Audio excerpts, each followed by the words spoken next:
All right, we are live. So for those of you watching on the recording, if you don't already know who I am, my name is Holly Bigelow, and I am filling in for TJ Zebel because they are on vacation right now. So welcome to Triple T number 43. Can't believe we've made it that far already.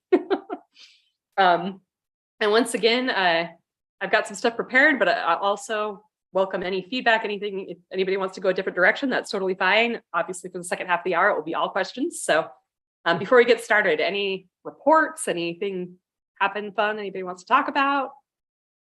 Anything come up over the week? Super random. Have you guys ever heard of, I feel like you probably have, the hands-on healing where they also call it somatic release, but like just touching different parts of your body? Have you heard of that?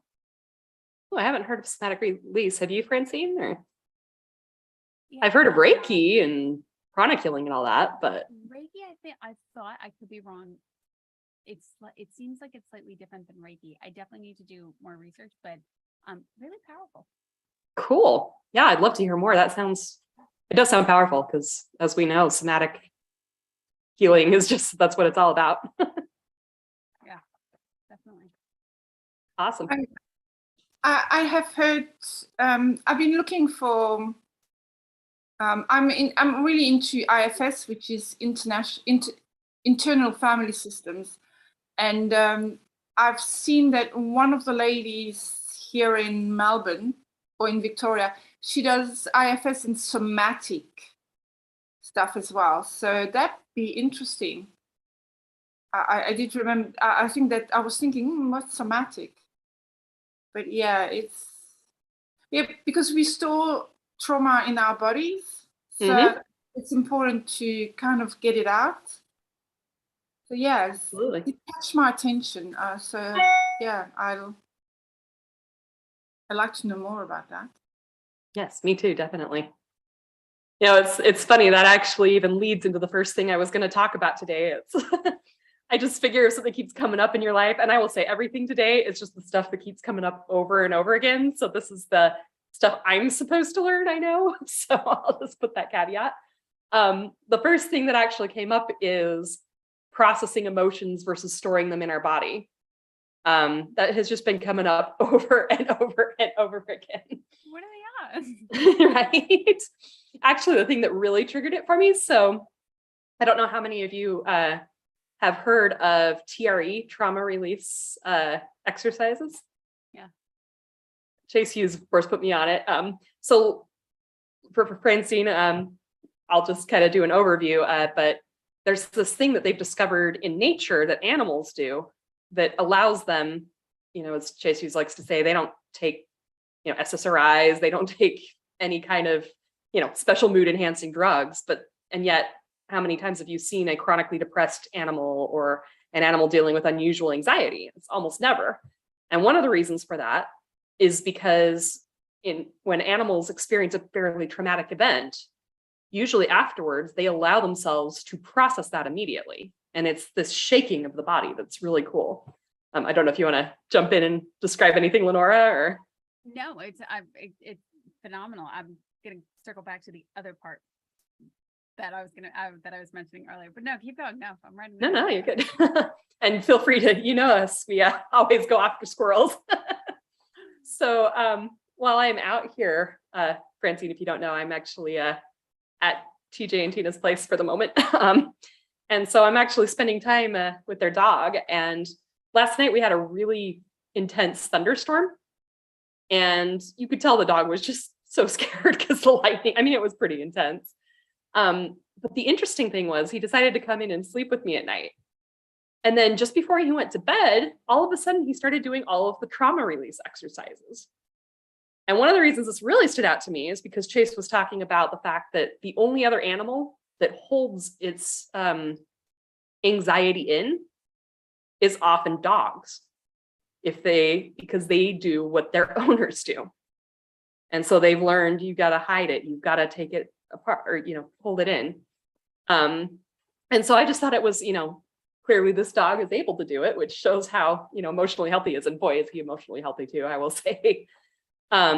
It was kind of that reminder. And, you know, once again, the other thing we always talk about, the other trapped emotion, we've got lots of trapped emotions, of course. We've got anxiety, But the other one that you'll often see is when you have, puffiness underneath the eyes.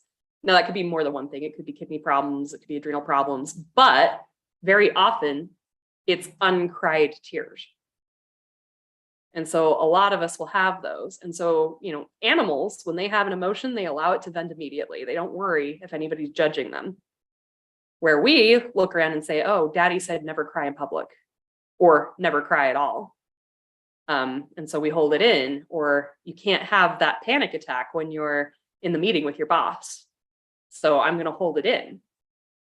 But and so this is where it gets interesting, and I'd be interested to hear your feedback on this too. But, there might be times it really isn't appropriate to vent the emotion in the moment. But the problem we have is because we have this ability to then store it somewhere in our body or in the space around us or whatever, we push it down, but then we never make time to vent the emotion later. So the first question that has been coming up for me over and over again is I'm realizing how many emotions I've pushed down, and how often do I schedule time to actually vent my emotions? And the truth is I haven't been. I got really good at procrastination of that.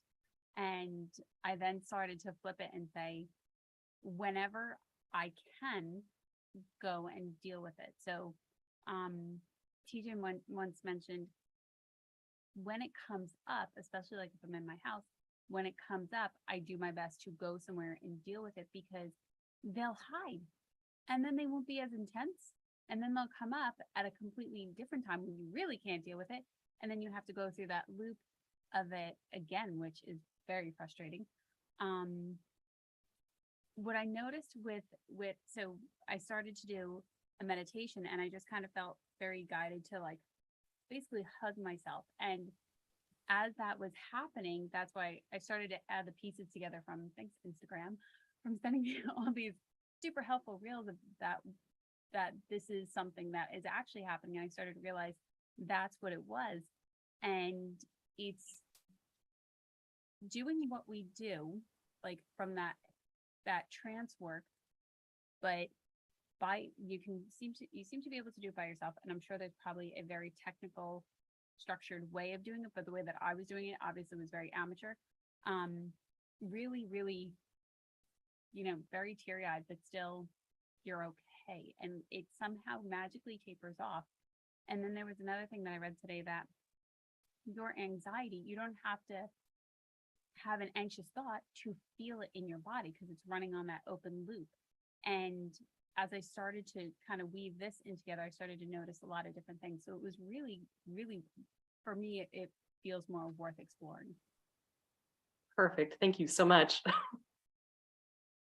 Can I, so I've recently realized that I no longer have any, I can no longer hold it in. For me, it's just come up. So that means I'm saturated up to here, last year I had a court case with my ex-workplace because bad things have happened, and I had to see a medical examiner, and I got so angry straight away with him. It's just I can no longer hide my anger. I can no longer keep things in. It just comes out. In some ways that is kind of good, because it actually got it from being right here to further down here.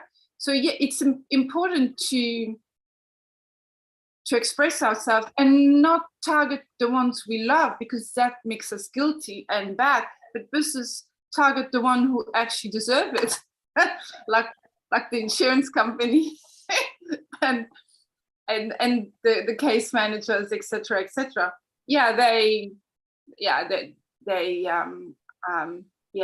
gotta really, I don't know, in Dutch you say gatvol, so I really vomited on. It sounds like it. That's awesome. I love it. Yeah, it does help too. So yeah, I suppose I still have a lot of trauma stored, and maybe I kind of like trauma release exercise. That's interesting. Thank you for sharing. I will look into that. Question, Holly, maybe you know, the in really intense trauma things, and I'm thinking it just depends on the person and how it was coded in their system. Is there a point where it might just be a maintenance level, like, so that way, you know how it'll taper off over time? Is there somewhere where, because so many things are attached to it, that they need more of like a maintenance support versus could it completely eliminate from the body mind? I would say, and feel free to, Francine, if you have something different, that's totally too. My gut instinct is to say, first of all, we do have things that come with lessons. Mm-hmm. And I think, as we all know, whether it's, a magic frame technique or doing some kind of regression on it, it is important to store those safety lessons. Otherwise, the subconscious mind is just going to say, no, I'm not letting go of this because I'm afraid I'm going to lose the important lesson associated with it. I will say, as far as the different levels too, I mean, what Francine said about, you get to a certain point and then you start overflowing. My 5th grade teacher used to describe it as, because, she dealt with teenagers, that you have your emotional trash can and you keep throwing crap in it and you stay calm, you stay calm, you stay calm. And then you finally get to that point and then all of a sudden you're overflowing everywhere. So and that could be from one thing that spilled you all the way up to here. It could be from, 30 years worth of stuff that spilled you all the way up to here.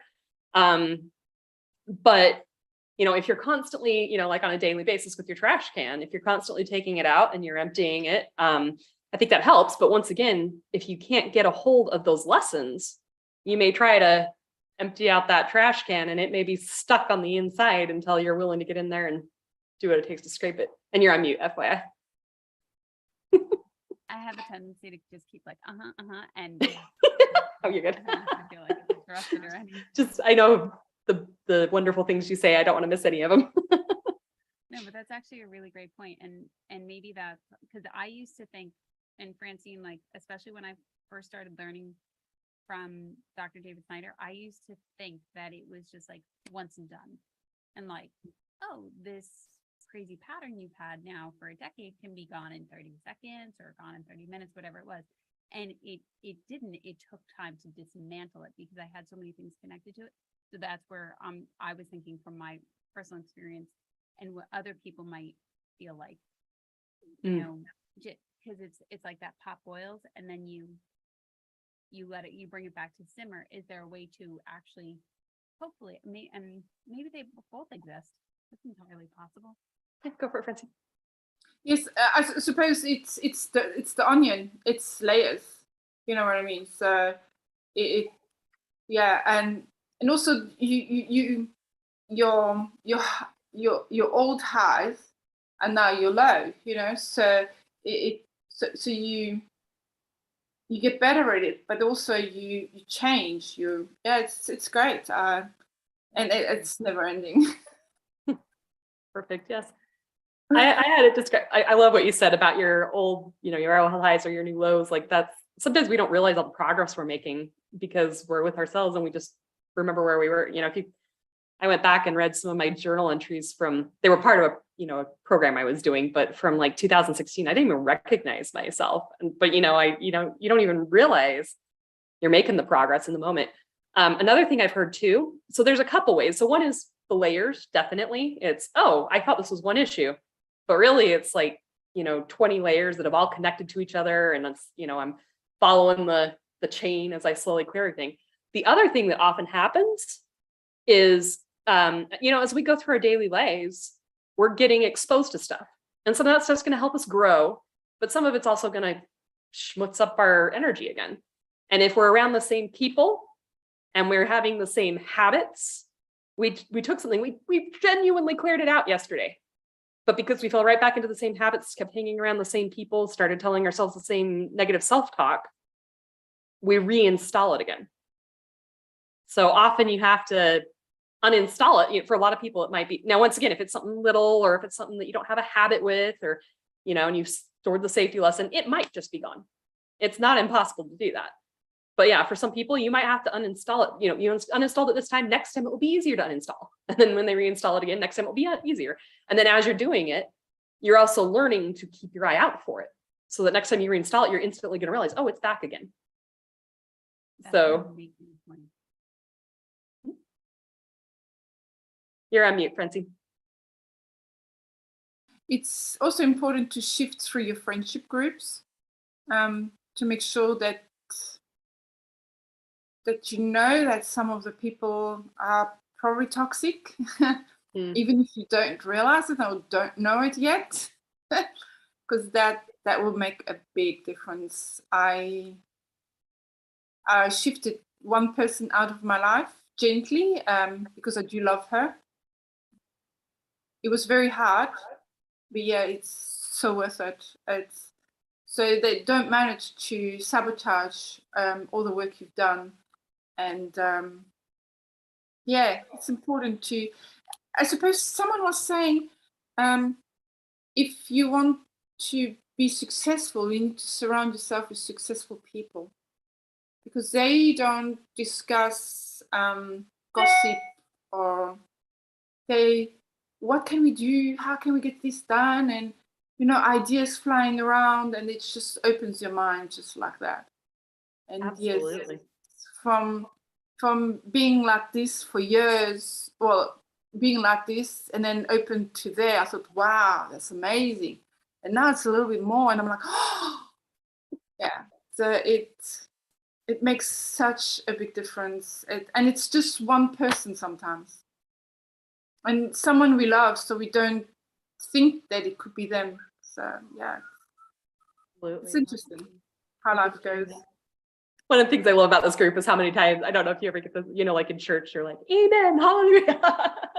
Those moments are so frequent. Thank you so much for sharing that.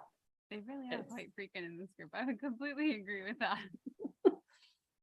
And I mean, it's rough. It can be really rough to take somebody that's been really important to you for several years. And I will say too, like, sometimes you can't get rid of that person. Say it's a family member, but you can still, you know, this is where having healthy boundaries becomes really important, is you say, you know what, I'm going to see you on Thanksgiving, and we're going to have an awesome time when I see you on Thanksgiving and on Christmas and on Mother's Day. But when I'm struggling, you are not the one I'm going to come to. When I'm going through a really difficult time, I'm going to surround myself with the people I know I can trust to help bring me to the next level. And I'm only going to be around, you know, before I go to Christmas, I'm going to get together with my people that I know can trust. I'm going to build myself up. I'm going to do my state control drills. You know, I'm going to stand up. I'm going to do my power pose, and I'm going to go in there, and, you know, I'm going to be in such a healthy place that that energy is not going to affect me the way it would if I came in at my low level. Yeah. I couldn't agree more. Yes. And then there are times, oh, sorry, go ahead. That's why I no longer answer my phone if I'm not feeling in a great place. If I don't feel in a great place, my phone is on silent. It's only on when I'm feeling like, yeah, I can do this today. You know what? It's maybe on once every 2 months. That's okay. If ever anybody phones me when I'm not quite up where I want to be, that's okay. I can't help others when I'm not feeling right, you know, because Amen. they won't be there for me. So unless it's my close knitted, then that's, oh, I missed the call. But yeah, my phone is on silent anyway. I completely hear that, and I think it's very different of a shift. It's so funny. Holly mentioned that she'll read her journal entries. I will not. Nope, hate it. And then it's different how you think from like 18 and 20 years old, like this is what family looks like and this is what friends look like.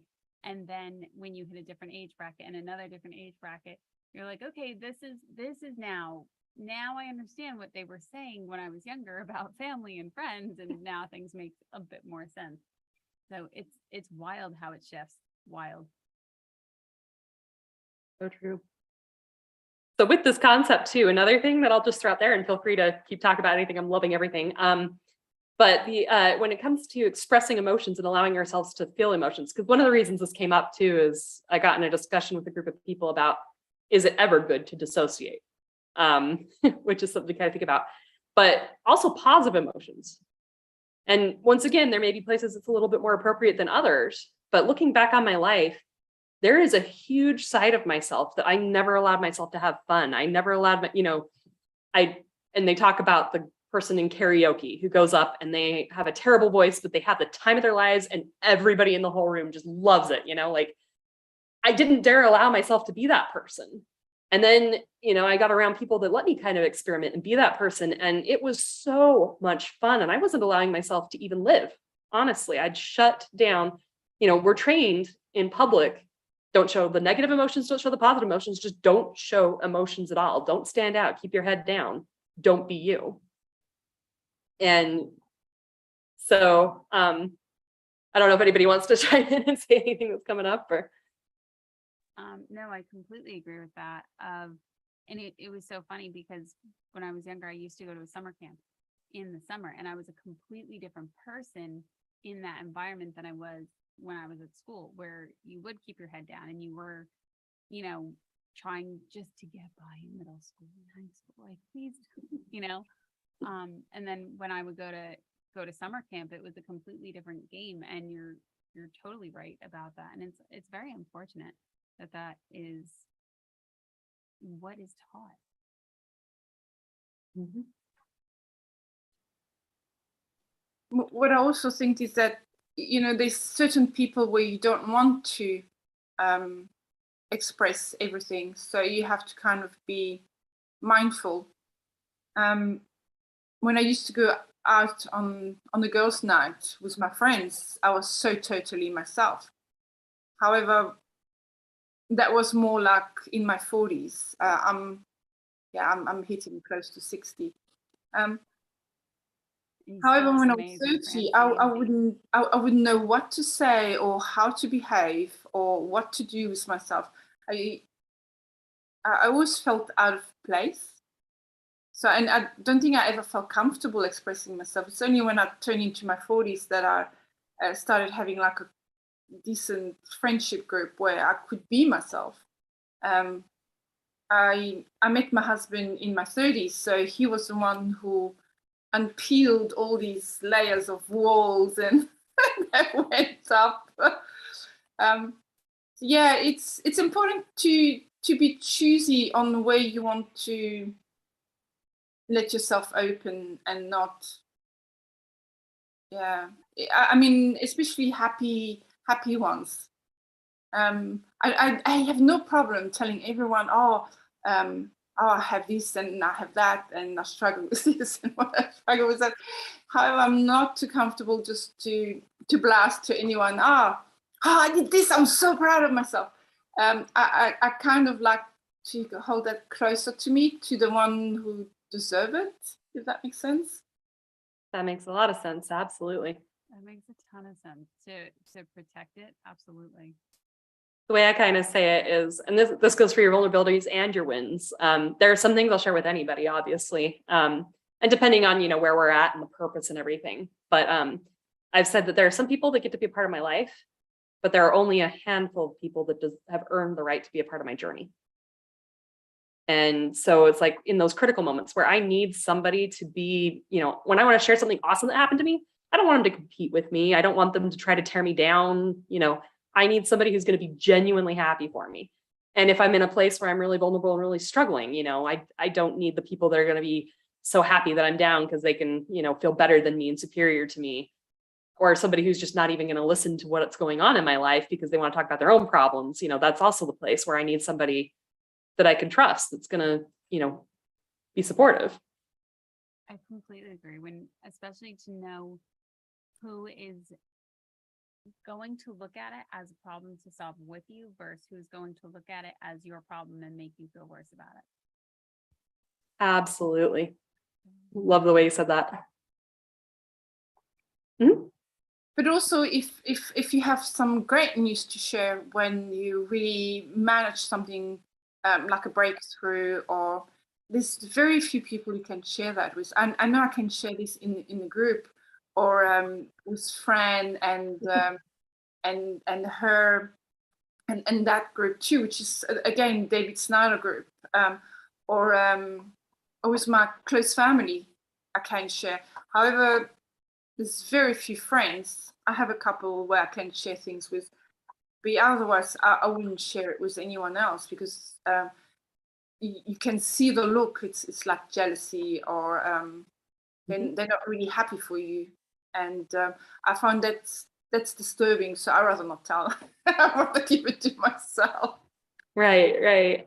Well, one of the things that keeps coming up in my mind is something TJ said several times too, about that idea of, with IMU and the masks that we use and the ingredients that we pull out. There are certain masks that, it may be stuffy, but this is the mask that's appropriate to wear around you because you're not in my inner group. You're not close enough for me to trust you with something else. And then I'm able to take it off and be with the people that I do think it's critical though, too. There are people that definitely don't deserve every part of you, but you need to make sure there's at least one person, hopefully more than one person, that you do feel comfortable sharing that person. And if you don't have that, hopefully everybody here feels like they have that with at least this group. But in case somebody's watching on Zoom, this is your chance to go out there and test. And I've said this many, many times before, but the way you find those kinds of people, I love the way Matthew Hussey put it. He says, when you're meeting somebody new, invest, then test. And what that means is do a little bit of testing or a little bit of investing, and then test and see how they respond to it. Most people test, then invest. Matthew who, sorry? Oh, Matthew Hussey, Hussey. Hussey. Yes, he's one of my many mentors. Yes, and so what most people will do is, say you go out to a bar because you want to meet people, or not that that's necessarily the best place to meet people, but it's a place to meet people. And say you're just looking for a friend, whatever. Most people will sit there and they will not talk to anybody. They are testing to see if somebody will come up to them.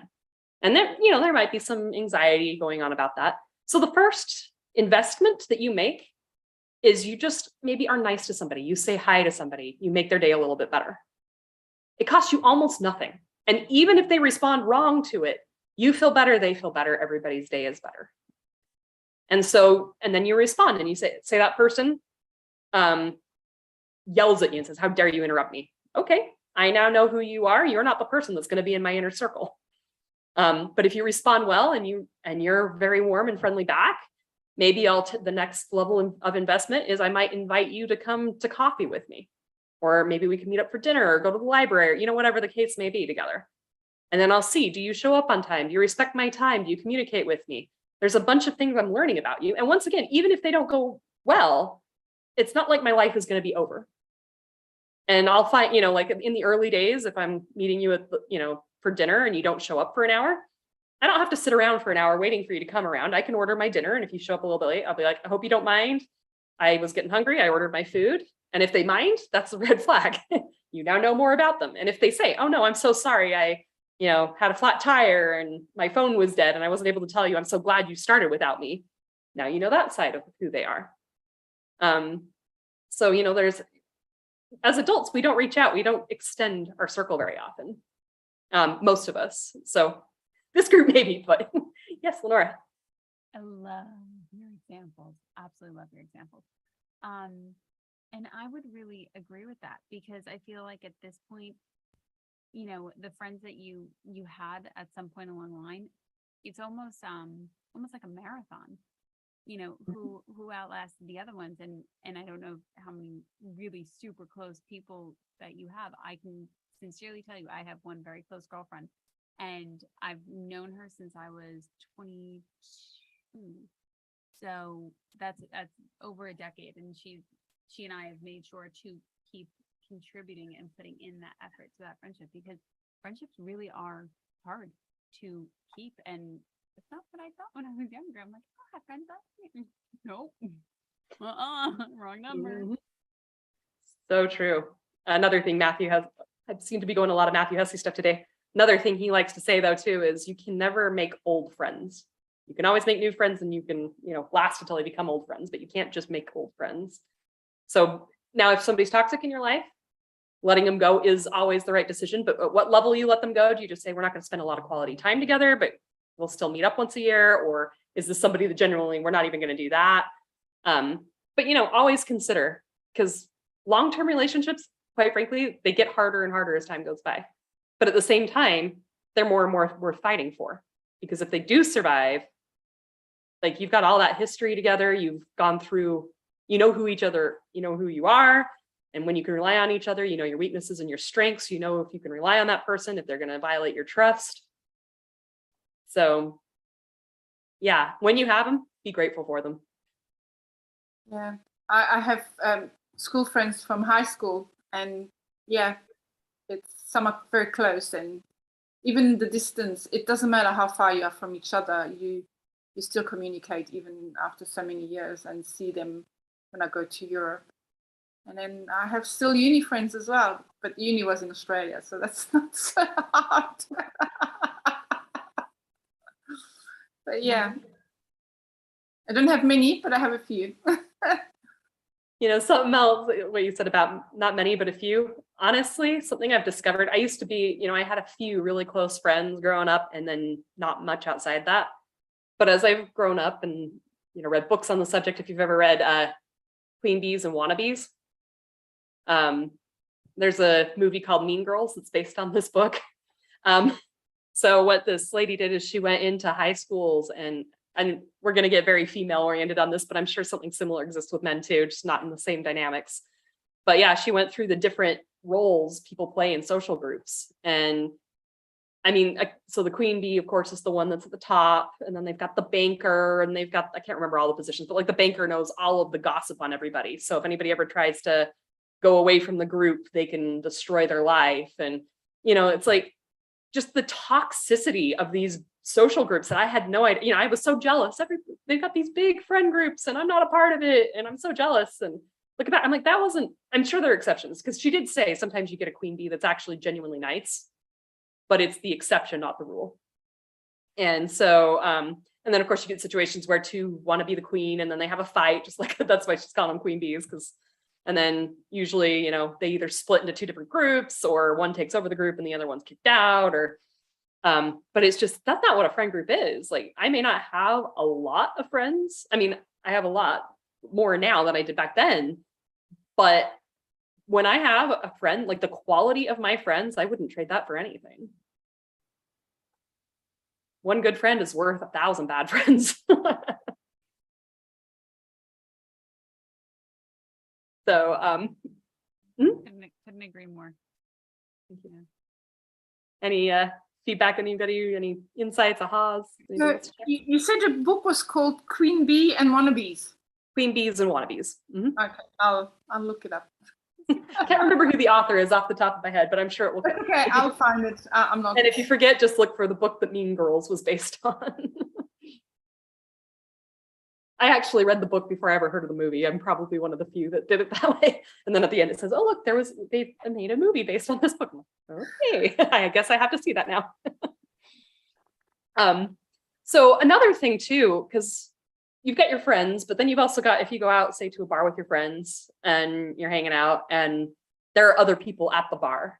Because another thing people will do is they'll say, you know, I don't know those people, I can't be the vulnerable true me. And this is not talking about your deepest, darkest secrets. This is not about getting over your weaknesses. It's not about sharing your absolute moments of triumph, you know, whatever, but just, you know, maybe letting those sides of your personality have fun in public.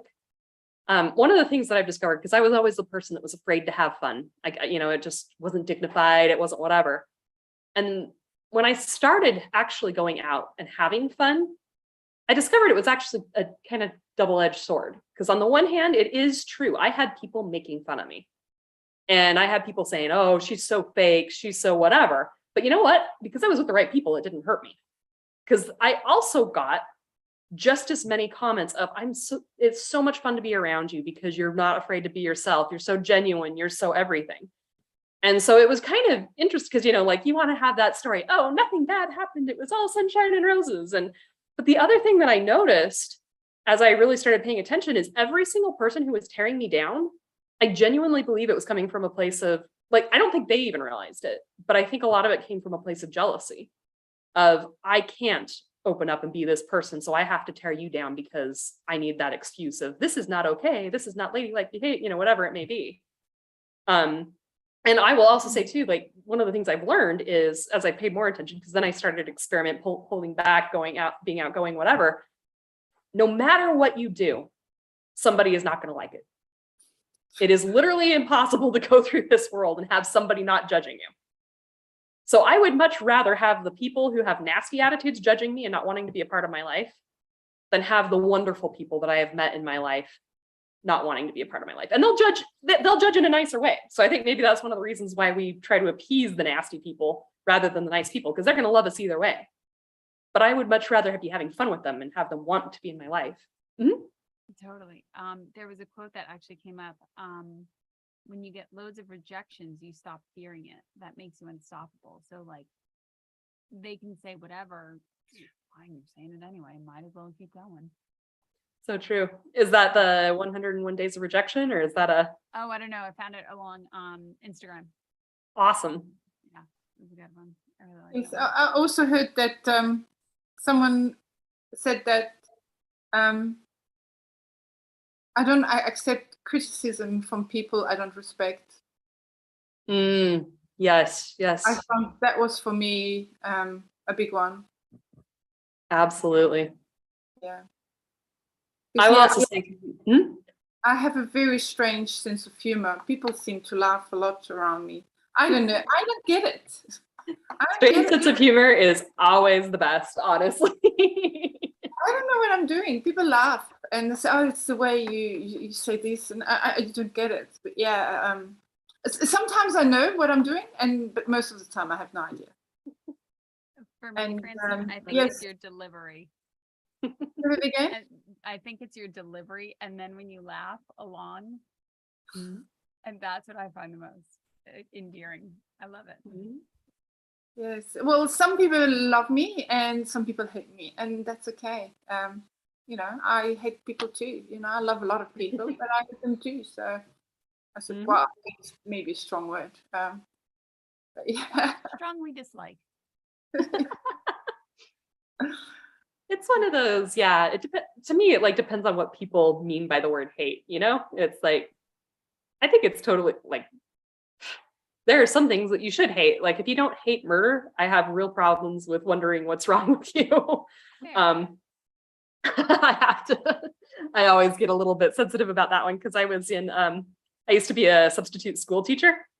And so I was in this class, total sidetrack, but the kids were like swearing every other word at me. And so I'm in class and I just was trying to calm everything down one day. And I said, and like I said, they would never listen to me on a lot of things. And it was a long-term assignment. So anyway, one day I just said, I know you probably hate this, but, and I can't even remember what I said, we need to all sit down right now and we need to get the work done before we're allowed to play or something like that. And in my mind, it's not directed towards a person or it didn't even occur to me. And you could have heard a pin drop in that classroom. I'm just like, what's going on? Why is everybody staring? And one of the kids said, you said hate. And so it was just one of those, the F word doesn't faze them, but the word hate suddenly a problem. So that is definitely how a generation has been raised. And once again, I think we need to be careful about how we use the word, but I think there are times, personally, that it's appropriate to use it. And I think it's more the meaning behind the word that matters more than the word itself to me.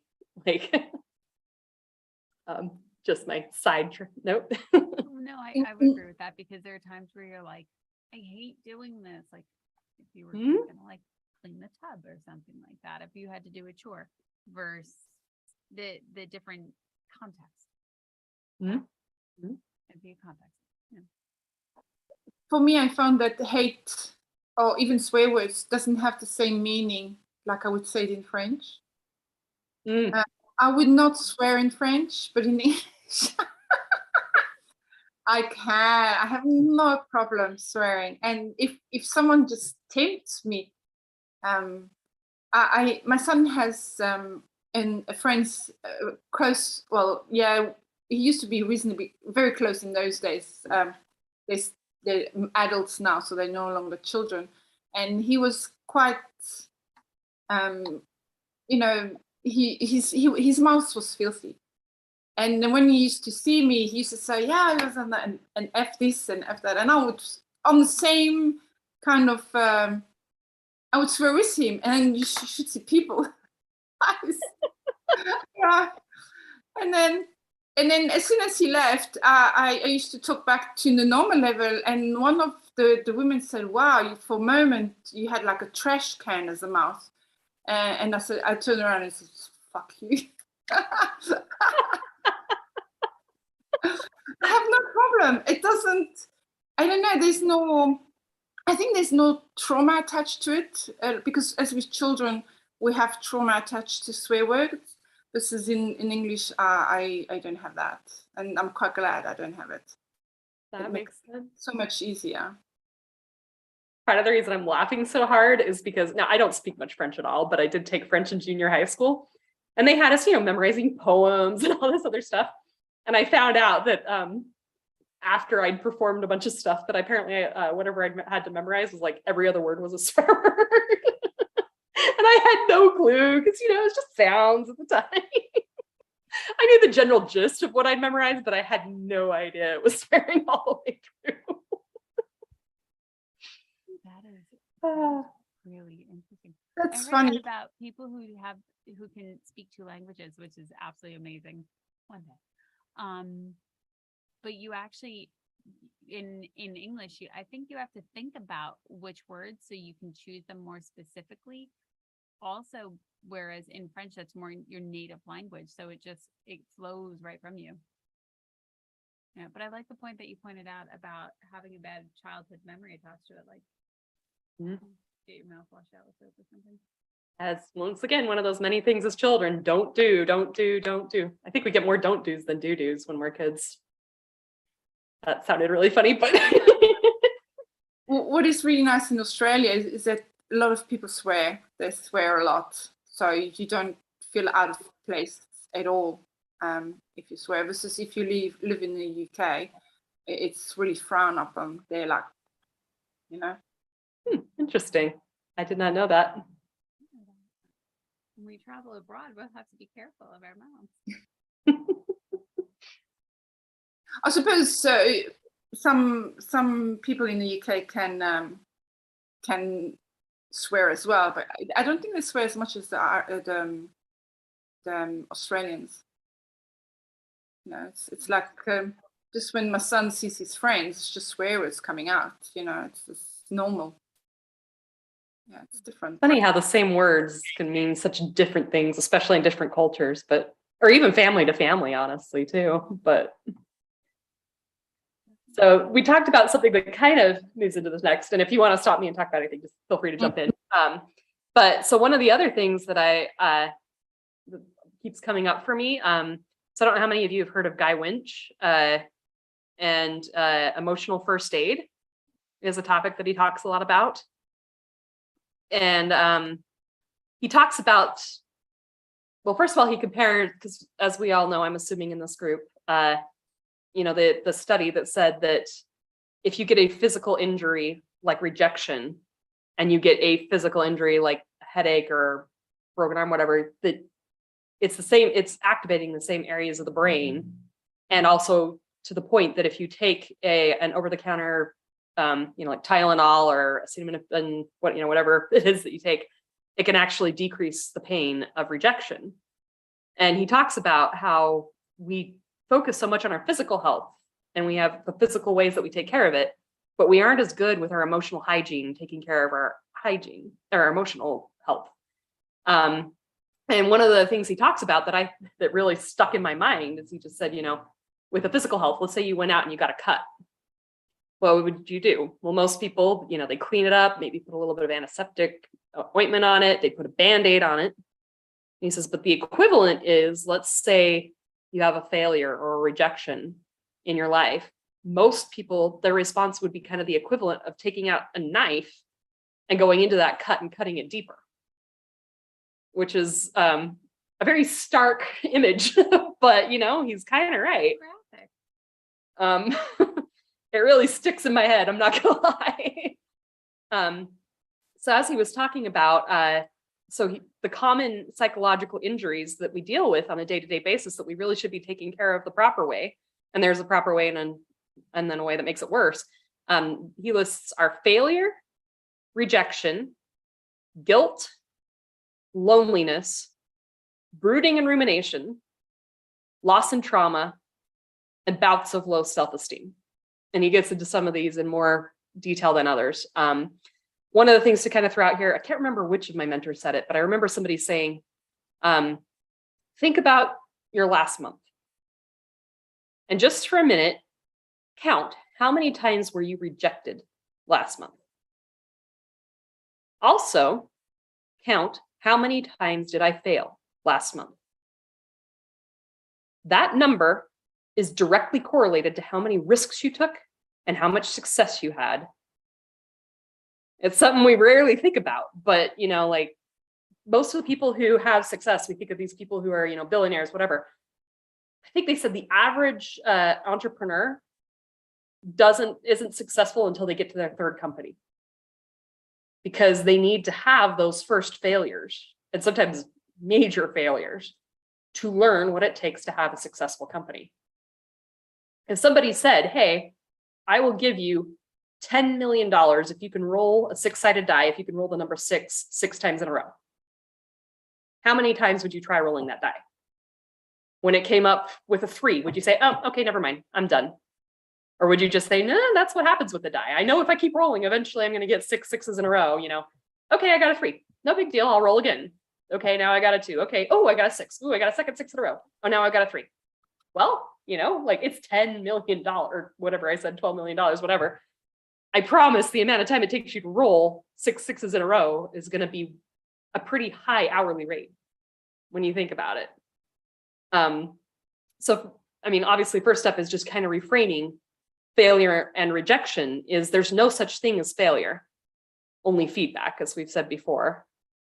And so, okay, like Thomas Edison said, like with the light bulb, I can't remember the exact line, but effectively, I didn't fail. I came up with 1,000 ways to not make a light bulb before he made the light bulb. And rejection. It wasn't that this person rejected me necessarily. They probably did. They weren't my person, because I brought my authentic self. Now, if you didn't bring your authentic self, if you tried to pretend to be somebody that you're not, and they rejected you, you have no idea if they were your right person. But as long as you, and once again, if you're a nasty human being, if every single person you ever meet is rejecting you, as Jordan Peterson says, to young men who are trying to date, if one girl rejects you, that's her personal preference. Maybe you're a little bit weird, whatever the case may be. But if you've asked 100 different girls out and they've all rejected you, maybe it's you. Maybe there's something you need to work on. Maybe you need to work on your approach. Maybe you need to work on your hygiene. There's a lot of different things that it makes sense to work on. But this will be a Matthew Hussey one again. There is nobody on the face of the planet that everyone is going to like. Nobody. Even if you want to go into religious stuff, whether it's Buddha or Christ, nobody is liked by everybody. Nobody is right for everybody. If you have a message, if you're in business, if you have a message that you need to get out there, that message is great for your ideal client. It is not great for every other client out there. If you want to get married, you are not a right partner for every single person out there. But there are people that you are going to be a great fit. So rejection, technically, the faster you can get to rejection with the wrong people, that is less time you need to take to find the right people. Also, the more times you put yourself out there, like I said, if you count up the number of times you've been rejected over the past month, that's how many times that's a percentage of the number of times you put yourself out there. And maybe you're already happy. Maybe you already have the business that you want to have. Maybe you already have the relationship that you want to have. You have all the friendships that you want to have. When I say relationship, I should say romantic relationship, or relationships, as the case may be, whatever. Maybe your life is perfect. Maybe there's no reason that you have to be putting yourself out there. But if you are in a place where you want more clients, you want more friends, you want more mentors, whatever, you want a better romantic relationship, you want a higher quality of friend. If any of those things are true, that means you're going to need to be out there, or maybe you want a better job. Maybe it's just job interviews. Any of those things mean you have to put yourself out there. To find the right match, you're going to have to find a bunch of the wrong matches too. And it may be them rejecting you. It may be you rejecting them, because it's also fine for you to say, rejection isn't always personal. In fact, most of the time it isn't, because even the people who make it personal, it's more about them than it is about you. I had a discussion with somebody recently. So once again, this is why this is coming up in my mind a lot. But I was just thinking back because, I used to have even more anxiety than I do now. And my relationship style was all about anxiety. And this happened more than once. I had guys that I had crushes on, that I was absolutely obsessed with them and I needed them to like me back. And, I put my entire well-being in their hands. And you know what? At the time, they rejected me and I thought it was very harsh, but actually the meanest thing they could have possibly done was to say, oh, I've got somebody who's obsessed with me. I can take advantage of that. I'm going to string her along. And I would have settled for, just a little bit of attention on the side, because I didn't have that confidence. So their courage to reject me is what sent me on my path of self-discovery and increasing. And they gave me the best gift they could possibly give me because they had the courage to reject me. And so this is on the other side too. When you have to reject somebody, keep in mind, sometimes you need to reject other people, not because it's an act of hate, but because it's an act of love. And it's time for them to move on to where they need to be and to be somewhere that's going to be more healthy for them, more useful for them. Because if you're not a good match, you're wasting their time. They may be wasting your time as well, but you're wasting their time. Or in some cases, you're enabling them. You're making it possible so that they don't have to face the hard things they need for growth. Because, well, why should I do that? I've got somebody who will stand by my side no matter what I do for how long I need to do it. They're never going to call me out. They're never going to step away and make me swim on my own. That is so beautifully said, that they had courage to decline or to not go the easy route. Man, what a reframe, Holly. Thanks. Awesome one. So that's rejection and failure. If anybody else wants to say. What was that equation? Equation? Oh, you mean the list? The list, but then you said rejections times failures? Oh, so rejection is the percentage of times that you put yourself out there. Okay. And failure is a percentage of the number of times you challenged yourself. Because yeah, you may have, if you went for a whole month with no failures, that's great. It also means you probably didn't challenge yourself, because if you're putting yourself at the edge of your abilities, you're going to fail. Now, maybe you just didn't even try. That also causes you to not fail. But if you're also going out there and just doing for instance, somebody who's a marathon runner, I'm not saying that everybody has to be a runner or whatever, but let's say a marathon runner challenges themselves to run, 200 feet every day. They'll probably succeed. And 200 feet per day for somebody who hasn't ever exercised before, that's a huge challenge, that's a big deal to do that. But it's, are they picking that goal because they don't want to challenge themselves, because they don't want to fail? If you're picking your challenges because you don't want to fail, you're not going to grow. You're not going to ultimately succeed. You're not going to expand your abilities. Yeah, great. You had no failures, but that's actually a bad thing. Way to spin it, for sure. It's very interesting. And you said his name is Guy Winch, yes? Guy Winch, yes. Winch, I believe is his last name, and Guy, obviously, for his first name. And he has a TED Talk and a book and a bunch of other stuff too. So going down his list, okay, so another thing to point out, so his whole list, like I said, failure, rejection, guilt, he probably has more too. This was just in the speech I was watching. But failure, rejection, guilt, loneliness, brooding rumination, loss and trauma, bouts of low self-esteem. One of the things he points out too is whenever we're in any of these energies or states or whatever you want to call it, we are going to have distorted perceptions. When we fail, so he talks about several of these kinds of examples, but for instance, they had a bunch of people kick a football from 10 feet out from a goalpost. And then it wasn't marked. And then they had every single person that kicked the ball estimate how far they were kicking the ball. And then they separated out the estimates with those who made it and those who missed. And those who missed all estimated the distance being much further than those who made it.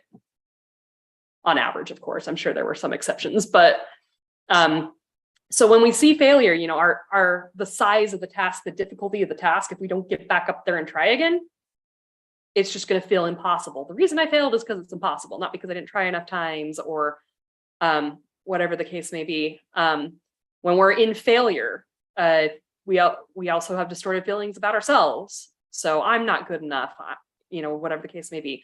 Loneliness. He said one of the things that distorts our sense of reality is because we're feeling lonely, we think we seriously underestimate how much people care about us. And, it has nothing to do with reality. None of these have anything to do with reality, but it's just how we feel in the moment. He talks a lot about one of his big things is, so getting into the brooding and ruminating. So you've got adaptive self-reflection and maladaptive self-reflection. So and this can be important when you're dealing with things like regression and why it might be appropriate to regress one person, but maybe not another person. So when you're doing adaptive self-reflection, he says, it's healthy self-reflection when you're thinking about something that happened and it eases emotional distress.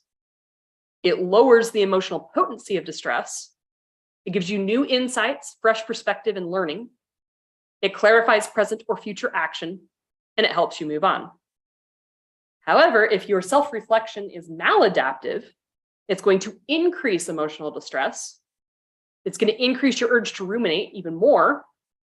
It's going to impair your problem solving, and it's also going to encourage you to be passive.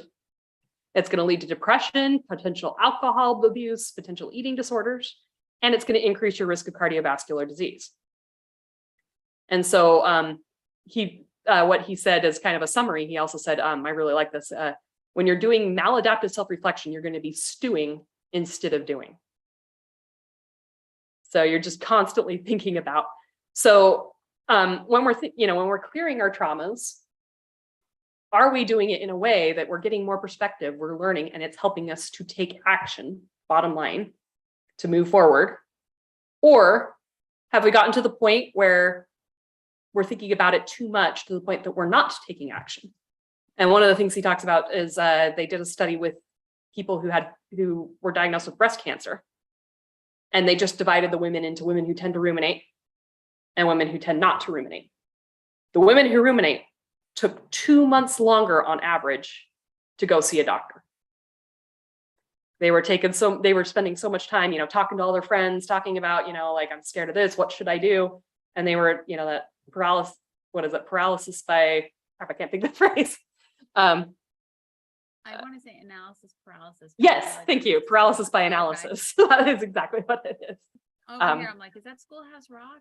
You're thinking so much about the decision that you can't actually make the decision. Yeah. Because honestly, it's in 2 months, you could make 50 decisions. You don't have to make the right decision the first time. By making a decision, you get feedback. Yeah, absolutely. And you're able to. So we are actually coming up to the hour. So one quick thing I will say, I'll just throw this out there, because he talks about guilt, and he talks about excessive guilt versus not excessive guilt. And I would just say, I like to link that to Brene Brown, where she talks about guilt versus shame. So I think that, guilt leads you to action, just like this decision, like we were talking about the ruminating as well. But guilt leads to action. Guilt says, I have a problem and I need to fix it. Shame says, I am the problem and I can't fix it.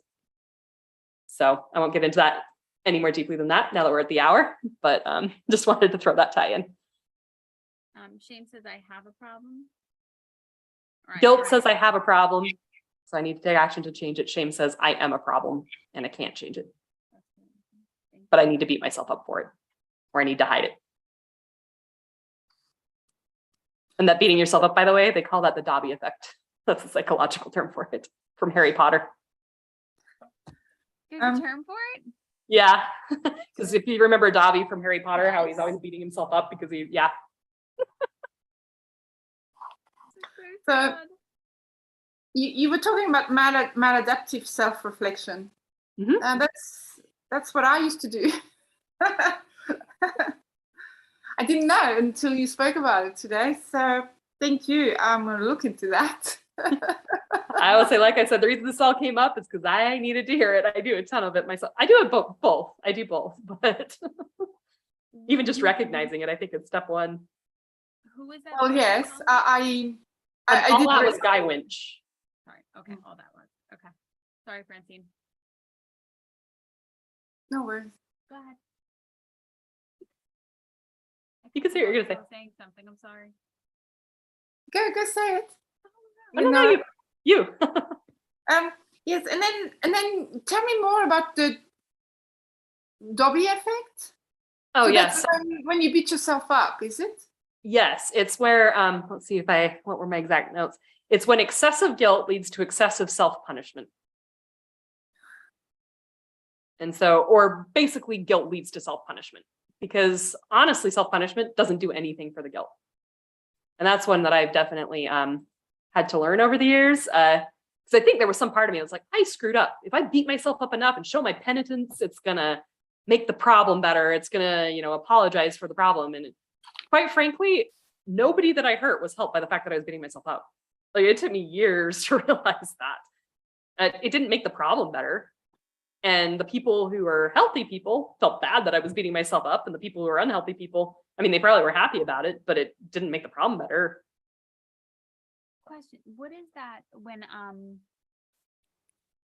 I don't know what the term is. Let's say somebody did you wrong and they betrayed your trust.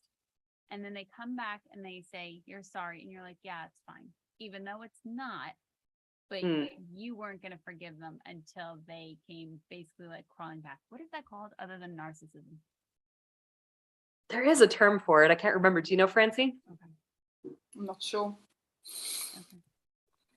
I think he even talks about it a little bit in one of his talks. I think I heard it like literally either today or yesterday. It is an interesting thing. This is just, I probably said this one a million times too, but like, I think people get the definition of forgiveness wrong. I think there's two levels, of course. There's restoration of trust, and some people call that forgiveness. That is earned, absolutely earned. You don't just, and I think some people think, oh no, that you have to give that to everybody because forgiveness, you give everybody forgiveness. But what I believe the forgiveness that you give everybody is it's letting go of my victim status. I think that there are a lot of people that think you did me wrong, and so it's my right to sit in judgment over you. And so when you come and apologize to me, I get to then say, okay, you've been absolved, whatever the case may be. And the truth is, you don't get to sit in judgment, like whether you believe in a life after this one or even just in this life, whatever the case may be. It's kind of your way of saying, okay, yes, you hurt me, but I kind of feel like you have a choice. You can either let go of your victim status, or you can choose to heal. And and I'm not saying it happens overnight, but I think a lot of people refuse to even start healing because they're afraid it's going to take away their right to hold on their status as a victim.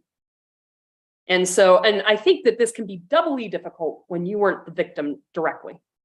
So like, for instance, if your parents, and once again, I'm not standing in judgment over anybody who's going through it, I'm just going over the principles involved. But if you're a parent and your sweet little child gets murdered, there's some part of you that says, I can't go through the healing process because somehow me doing that, if I heal, that somehow is going to let the person who did it off and they won't have to get punished. And that's a betrayal of my child. And it's like, no, it has nothing, whether or not they get punished has nothing to do with whether or not you choose to heal. Well, and then even if you take the perpetrator out of it, just that survivor's guilt of if I choose to heal, that's somehow an insult to my child. And, when you do the reframe on it, the thought is, if your child is, let's say, watching down from heaven or whatever you believe, and sees how miserable you are, do you think that really is what how your child wants you to live your life? Or do you think your child is going to say, no, you're my mommy, you're my daddy, I want you to be as happy as you can possibly ever be, and that's the way you can honor my life, is by saying you're going to dedicate your life to happiness in my honor, in my memory. And once again, I'm not standing, that's like, I'm taking the extreme example. I don't think that's, and even if you choose to do that, I don't think it's something that you just wake up the next day. And, I think that's another thing too, is people think that they're not allowed to have time to heal. And I think forgiveness and saying the process of saying sorry, repentance, whatever you want to call it, both of those can take time. And sometimes we expect both of those processes to be instantaneous. What about forgiveness as in, like, if you forgive it, then you're saying it's okay, you accepted that behavior from that person that resulted in this? I guess it depends on what, so like if you say, I accept that this happened, like if you could say, I accept the event and that it can't be changed, Okay. I think that part is fine. If you're saying it's okay what happened to me, I don't think that's forgiveness, because it isn't, you know, like for instance, especially in the extreme example of you murdered my child. Yeah. There's nothing that's going to ever make that okay. Yeah. And so I think some people think that they have to say that. That's where I think a real standard of forgiveness is confused, because I don't think that level of forgiveness is a thing. Mhm. I think there's a part where you could say we've moved past this, but I don't think you can never, and not necessarily with the extreme example, but yes, Francine. My ex-husband, I was pregnant and he threw me down the stairs and I lost the baby. I haven't forgiven him. I haven't. However, I managed to get, like you said, past it and just put it aside and not blame him anymore for it. However, I've forgiven me, myself, for staying in a bad relationship when I knew he was dangerous. But yet I chose to stay, and it only took him to touch my son for me to leave. So yeah, I think there is forgiveness to do, but I think it's more towards yourself, to go forgive yourself for all the things you've done or not done, said or unsaid, versus forgiving the other person. I think it comes a time. It's been 25 years. It comes a time where you just you can't say move on, because you never kind of move on, but you kind of separate it, and it's not about forgiveness. I don't think I ever could, but I can talk to him. I can, and he never knew about it either. He didn't know I was pregnant at the time. Yeah. Thank you for being willing to share that. I would say, based on your description too, I would call that forgiveness. Because once again, I don't think forgiveness is saying that what happened is okay. I don't think forgiveness is saying that I'm going to be the one that says the perpetrator never has to be punished. I think forgiveness is merely saying, I'm going to continue to move on with my life. I'm not going to let this define my life. Versus, I don't feel like I have forgiven him. I still blame him for it. I know it was his fault. I know he was stupid. I know he did it. However, yeah, it's more forgiveness towards myself, for the things that I said or didn't say, or felt or didn't feel. Just, and that helped me to move on. It was hard. It took me 10 years. But yeah, it was very hard. Forgiveness of self, definitely, like the hardest part. Well, the way you had said it, Francine, was incredibly beautiful. For what you did and did not, or what you said and was what wasn't said. Like, yeah, wow. Thank you for sharing that. Yeah, it's important to forgive yourself for everything. All the feelings, and because for years I was very harsh on myself after that, because I felt that I put myself in harm's way, that it was all my fault. But then when you learn later on with when there's bad relationships, you kind of stuck to each other in some ways. Mm-hmm. And so many people don't understand why I didn't leave. It's I just couldn't, It's very hard, and I just couldn't. And it only took him to touch my son, who was 2.5 at the time. He flew across the room. That was the time where I decided, that's it, I'm leaving. It was not for me, it was for my son, you know what I mean? So it was more, can you imagine if I would have stayed? So yeah. There's such a beautiful thing that said, the universe will do for you what you could not do for yourself. And it's, at least for me, it feels like more of a protection, like the ultimate protection. We see you, we hear you. All right, we're gonna do it in the best way that we can and resolve the situation. Well, and once again, thanks for your vulnerability and sharing that. I actually, it's very common for women in that situation. I know other people who've shared their stories with me that they couldn't do it for themselves. They were in an abusive relationship, and once again, like, they beat themselves up. Why couldn't I do it? And it's like, no, that's the psychology of the situation. That's what most people do. That's how you get often into that situation in the first place. Why that person, people like that, whether they're doing it consciously or not, they're going through the world violating people's boundaries because they're trying to see who's going to fight back and who won't fight back. And if you're somebody who's immediately going to establish your boundary because you're healthy, they move on to somebody else because they're looking for somebody that they can victimize. And so it's like, and it's not necessarily your fault that you have weak boundaries. We're not born with strong boundaries in place that can never be torn down. I mean, we probably are born with healthy boundaries, but we don't have the skills to keep them up if they're not nurtured in us. So it's never a victim's fault that they're a victim, but the psychology is there. But it is very common that I couldn't leave for myself, but when my child was involved, I had the strength to protect my child. That's a very, very common story. I became an overbearing mother. Best ways, though.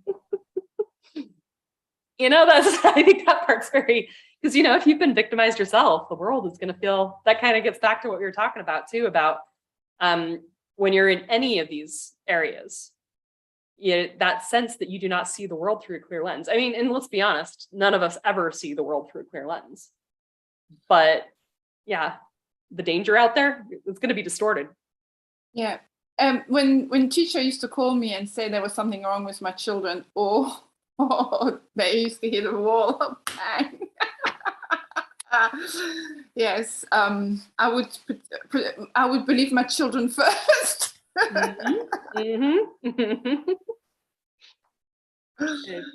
Yeah, I still do believe them first. Yeah. There might be some good reasons for that too. and then I investigate a little bit. Yeah, we'll see. Yeah, and that quite. Yeah. But also, when I found out that they lied to me, then it was hell. They knew that they better come and tell me the truth, and because then there might be a punishment, but it was minimum. But if they lied to me, they were too scared to lie to me after that, because I knew the wrath was coming. Yeah. I'm just thinking of some kids I know that it's really hard to get to teach kids that the lie is the worst of it. Because you think you're going to say, oh yeah, the lie is going to get the bigger punishment, but you actually have to follow through on it, because a lot of people in the moment, they're just like, oh, I just don't want to deal with this. But yeah, it's just I used to totally overreact when it came to lies, so it was. At least they got the message, though. I'm sorry, I shouldn't say that. I'm like, I know some people that are young kids that are turning into the chronic liars to try to get out of punishments, and it's like, it, and so it's like, how do I convince them that this actually matters? I haven't found the answer to that, so if any of you have the answer, let me know. I grew up with the if I was going to do anything wrong, I should hope that the cops find me first. It seemed to work. I stayed out of trouble in middle school and high school.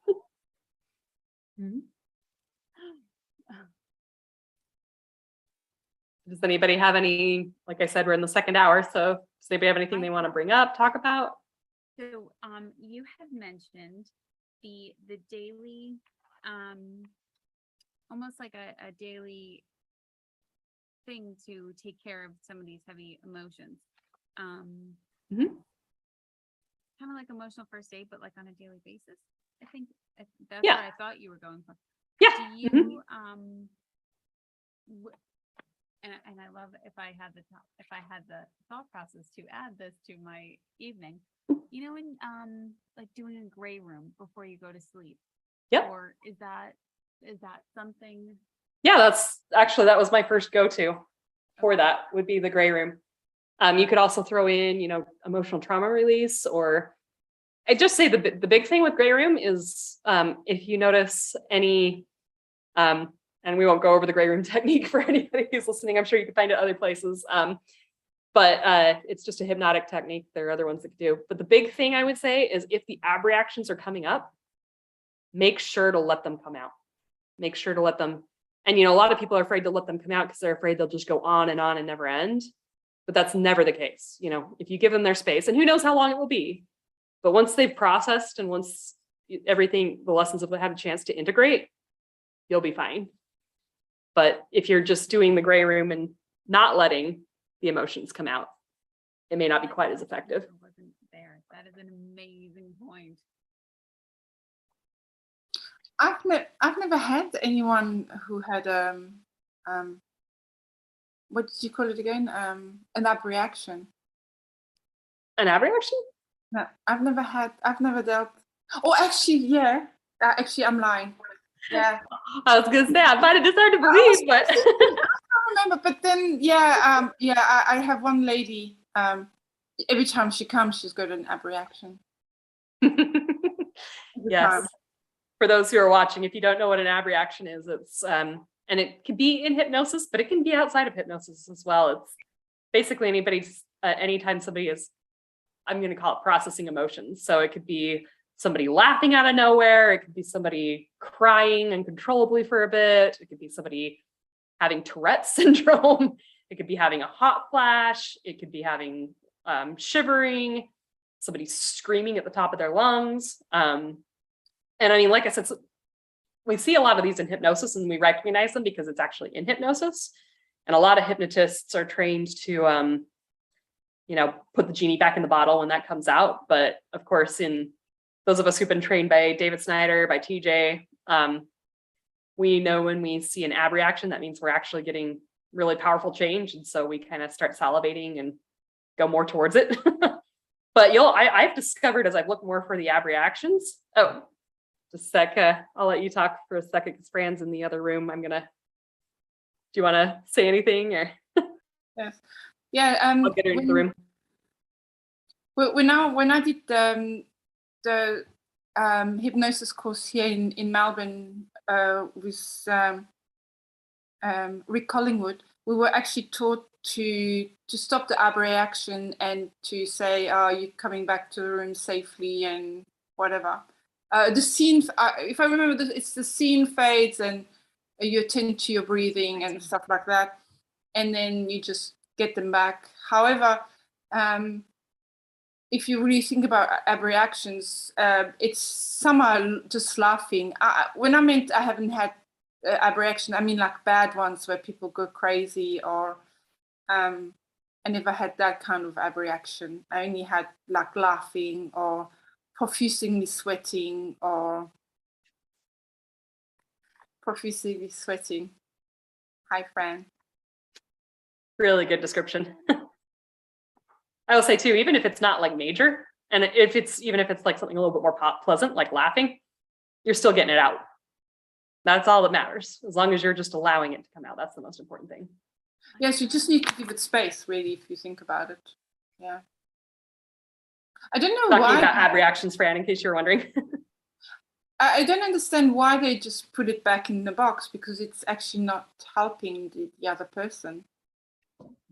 100% agree. But if that's what you're trained to do, it's because they're terrified because they haven't been trained to handle it.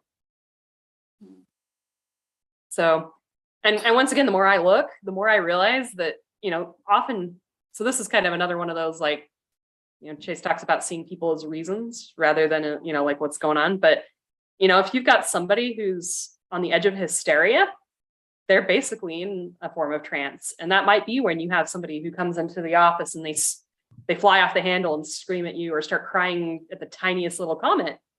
They might be having an ab reaction because they're going through something really traumatic and emotional. And so, never discount the possibility when somebody breaks down in front of you, that might not be their normal behavior. They might be actually having an ab reaction in front of you. It's just a waking ab reaction more than an official trance. Interesting. Thank you for that. And forgive me if it's already been covered, but sometimes people aren't quite ready for their own ab reactions. Sometimes it's a shock or the wrong time or the wrong place, and they might not be ready to jump in. But I think we're so privileged with the sort of trainings that we've had, that we think, yes, we're on the money. We're at the point of big change when we do come across an abreaction. And for us, it's a cause for celebration. But for other people, it can be a case of, oh, just don't want to know. And Holly, well done. Thank you for holding two screens at the same time and letting me in. I'm sorry I didn't get the right. Oh, no worries. There's a reason I keep it open. It's when we change Well rooms, done. I like to make sure people know if we could possibly do it. I thought about sending you a message, Fran, and then I thought, Oh, I did. and I forgot it. No, I did. It's on her Facebook Messenger. I'm like, we're over Well, here. I've got to look at it as well first. Best intention. You made it. That's all that matters. I wish Zoom would let us just, hand over the host when we kind of recurring meeting. I don't know. I mean, you can do it, but you have to be two of the same users, and then it's like much more expensive. And that should just be like a default. Hey, we've got a weekly, monthly. Anyway, just, you know what? I may send that feedback to them as a complete side note that has nothing to do with anything. That's a They're always sending really us good pop-ups idea. anyway, it's fine. Yeah. Okay. So any questions? Oh, Well, I want to see if Fran has heard about this.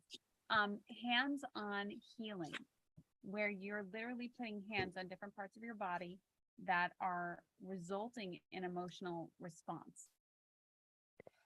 Have you heard of it? I'm sorry, your sound's a bit quiet for me. I don't know what's Guys, I've been happening. talking all day. All right. That's Have it. you ever heard of hands-on healing? Where you're Absolutely. okay, so can you elaborate on it? Because I've learned a very tiny bit about it, where you're putting your hands on different parts of your body, and I'm doing a very amateur style, but I know it was something I brought up, and then we all collectively had more questions. So if you've heard of it, by all means. Okay, well, there's many styles of hands-on healing. There's, I know Francine's a Reiki practitioner, and, that's one style. There's a lot of spiritual healing. And the great thing about Reiki, from my perspective, is that you don't need any emotional involvement. You don't need to try. You just do it and you let it be. And a lot of the more sort of spiritual type ones, people are actually trying and focusing a lot more. So to me, it's the difference between producing the energy yourself or bypassing you and letting the energy do the work. If it's going through you, then perhaps there's more need to do cleansing of yourself, so you don't pick up stuff, and so you don't give your stuff to other people. This is my take on it anyway. And you may have already covered this, but that's the basic difference for me. And things like Reiki are really good because you just don't have to put your own energy into it. There's more styles for that. I don't know enough about pranic healing to give a comment on that, but I know there's many, many different styles of hands-on healing.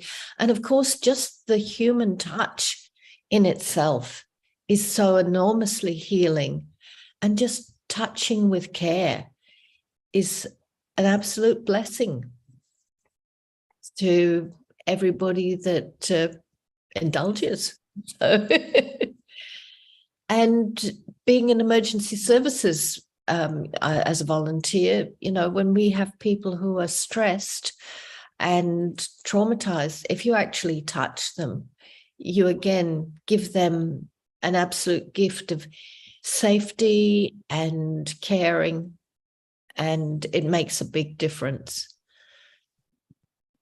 But you can do it in other ways, of course. And I actually find that non-contact or non-face-to-face healing is very often stronger than hands-on healing. That sending remote healing, I often feel, is actually very much more powerful. And maybe it's, again, the stepping out of being human and trying to do it as a human. When you're not with them, you have to do it by faith, care, and intention. And intention is the bottom line for all of them. You know, I just had a thought too. Awesome. Well done. Well said, Fran. Could you be thinking about emotional liposuction? Of course. It's just, if you can think about it, you can do it energetically. And this is moving into the area that fascinates me, whether you call it vibrational energy and healing or emotional healing, you know, yes. Francine's. With Reiki, you can actually do surgeries as well. So yes, you can do liposuction.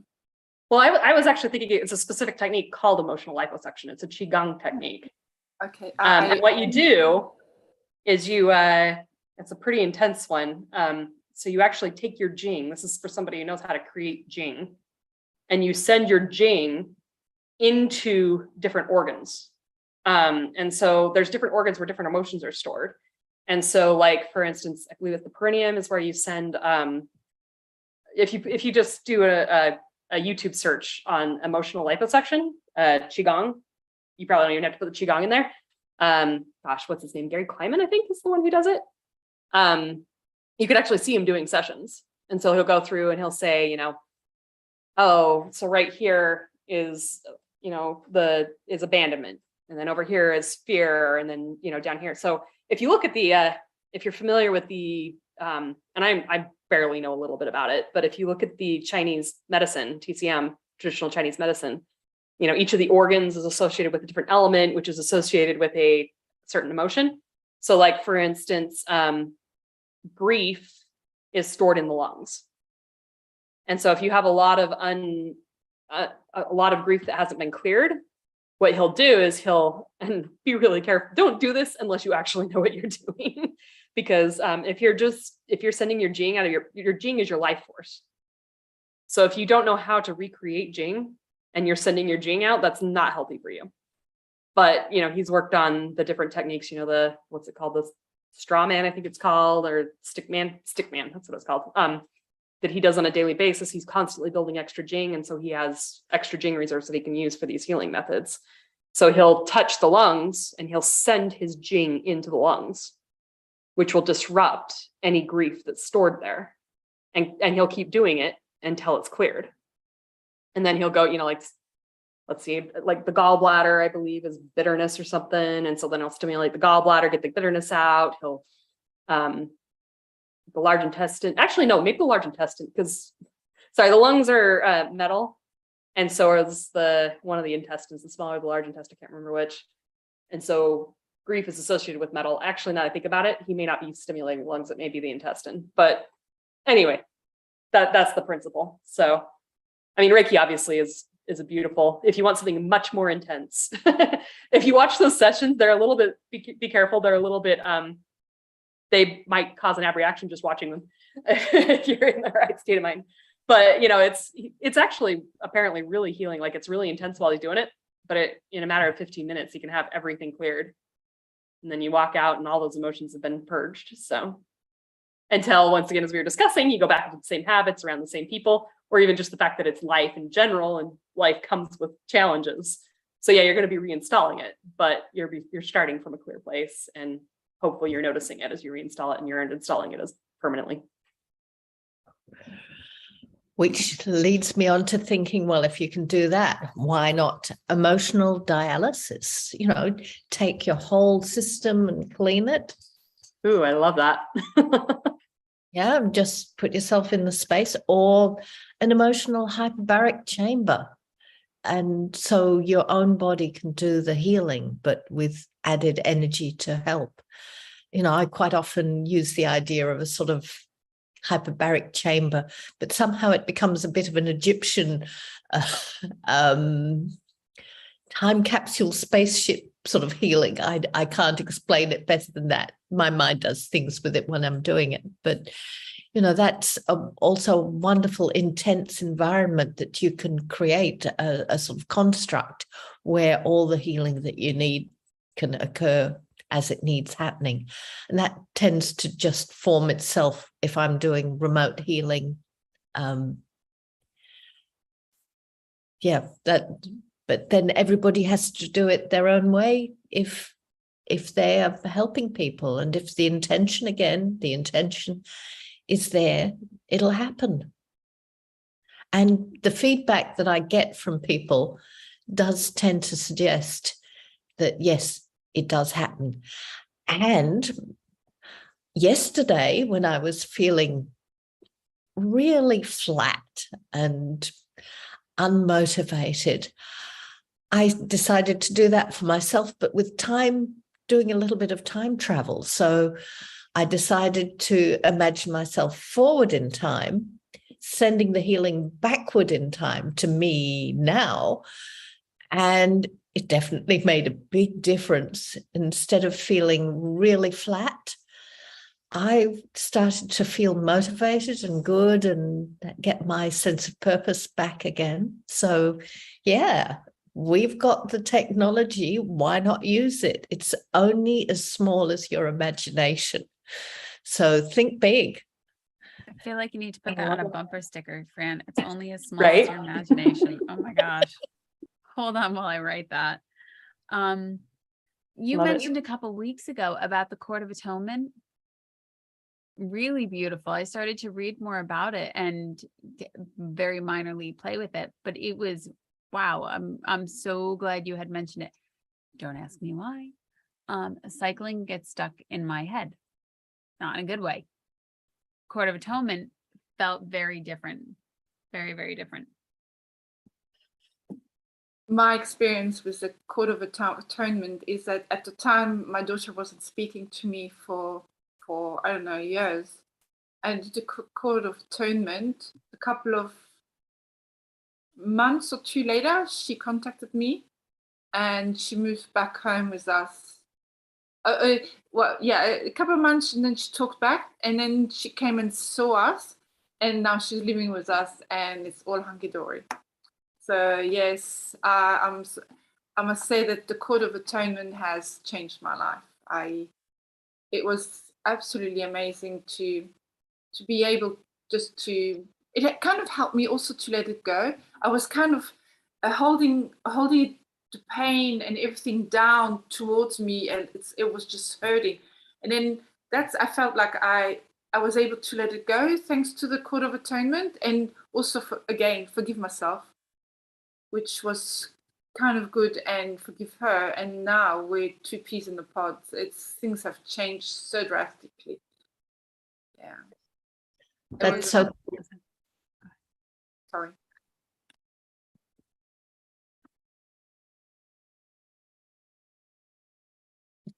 Oh, well, I was going to say the Court of Atonement is really cool, especially in relationships, but it creates miracles. Absolute. It is a real miracle creation technology, and it helps you so much. If you deliver the healing to yourself and other people, it opens up possibilities. And like Francine was saying, people you haven't spoken to or have had arguments with and held on to that argument for years, it just, all of a sudden, they'll phone you up out of the blue and you think, okay. And sometimes the miracles happen as quickly as 3 minutes. I have had that happen to me a number of times. I've performed miracles in my life with it, and seen miracles happen in other people's lives, and it's monumental. So, we're so lucky to have all this amazing technology and tools in our tool belt.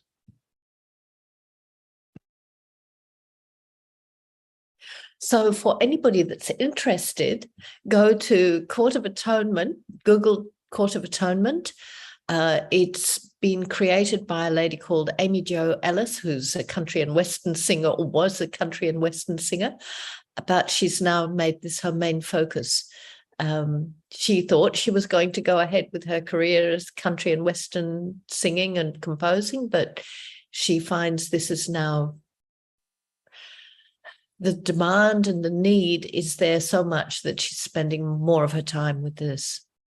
And it's also at the same time as triple T sometimes. I hate when that happens. The best stuff all gets done at the same time as each other. However, you can get the recording just like with triple T, so all good. Thank goodness for recordings, but they're still never quite the same.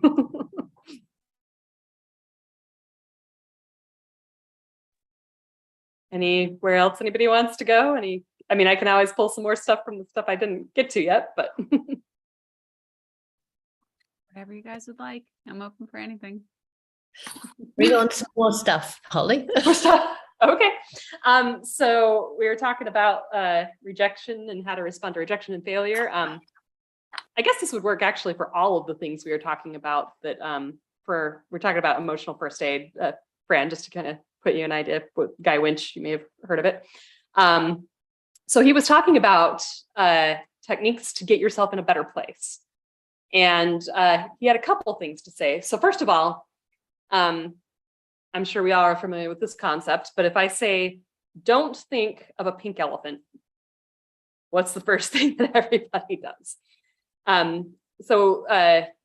For those who are new to that concept, I know it's not really anybody here, but if anybody's watching the video, the concept is if the mind can't process negations without thinking of the thing it's negating first. So, don't, it's going to drop the N apostrophe T or the not from that statement and do it first before it can do the other. And one of the things that Guy Winch says is that the same principle actually applies to beliefs that are currently outside of our belief system. So anytime that we get a belief that's outside of our belief system, the mind will immediately pull up the opposite of that belief.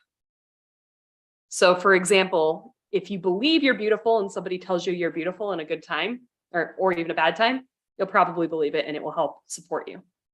But if somebody tells you you're beautiful when you're going through one of those long, dark nights of the soul, the first thing you're hearing is, I'm not beautiful, even though that's the negation, whatever that may happen. Now, obviously, there are some limiting beliefs that we need to get over, and the right people can help us do that. But what Guy Winch is recommending that we do is, first of all, and I think we've already covered this with other mentors, whatever, this concept. First of all, anything that you create in a positive state is going to have a lot more power than anything you create in a negative state. So if you're in a positive state right now, coming up with a list of things to tell yourself when you're going through that long, dark night of the soul, that list is going to be much more powerful to you. But the second thing he says is start with things that are positive about yourself that you actually genuinely believe. And what he says is make sure you actually have 5 minimum things on that list. They could be big or small, whatever, just as long as you actually genuinely believe it. Write it when you're positive, and then here's the big key, physically write it out. That kinesthetic thing of locking it in and physically writing it will make a huge difference. And then when you get to that point where you need to have it, when you're feeling, when those negative self-talk comes up, the first thing you want to do is pull out that list and physically write it again. Now, he says that he has a lot of people who say, well, I did it and it didn't work. And the first question he asks is, did you physically write it out? And they say, no, I didn't. I just thought it. And he says, I love the way he put it. He says, that's kind of the same as when you're really, really hungry, thinking about eating. Yeah, okay, now I know the next step to do, but just thinking it is not going to be enough to do it. Obviously, some things that he may not have put on, I can't remember if he said it or if it was somebody else.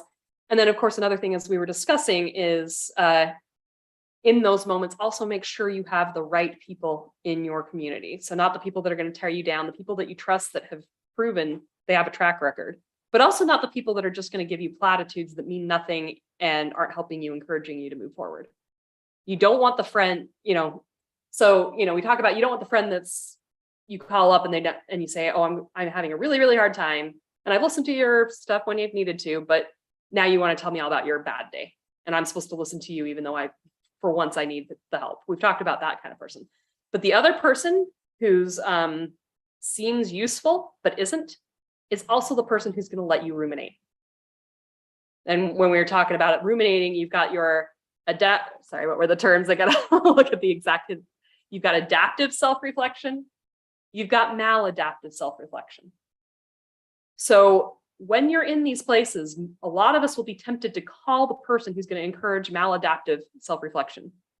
And it doesn't make them a bad person either. That's just what they know. And they think they're being helpful by listening to you go over the same thing for the 100th time, even though they realize that talking about it, you just seem to keep getting more and more emotional distress. You're talking about it more, the urge just keeps coming up. And most importantly, you're stewing instead of doing. You're not taking action. You're getting some kind of fulfillment from getting to talk about it. And so you don't want to take action. You just want to talk about it over and over and over again. Maybe you notice that it's leading to depression. It's leading to eating disorders. It's leading to alcohol abuse. When you see that in a friend, if you want to be the good friend, that's when you've got to say, okay, stop. What actions are you going to take to get out of this? Guy Winch also talks about too, it's one of the quick ways to keep your pulse on this, whether you're the person doing it or the person listening, is to count how many times you've talked about it. The first time you go through it is probably going to be adaptive. It's going to ease the emotional stress. It's going to lower your emotional potency of distress. This might be something that you have locked down and you haven't even processed it yet.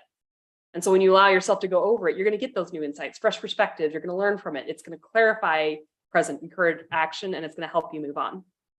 And this, once again, it might even be formal regression session where we're going to go into it. As long as you can see that the person is learning more about what happened, they're understanding it better, you're being helpful. But if this is the 20th time they've talked about the exact same thing, and you can tell that you listening to it is just actually amping up the emotional charge. And once again, we're not talking about being mean, and we're not talking about forcing somebody to do something they're not ready to do.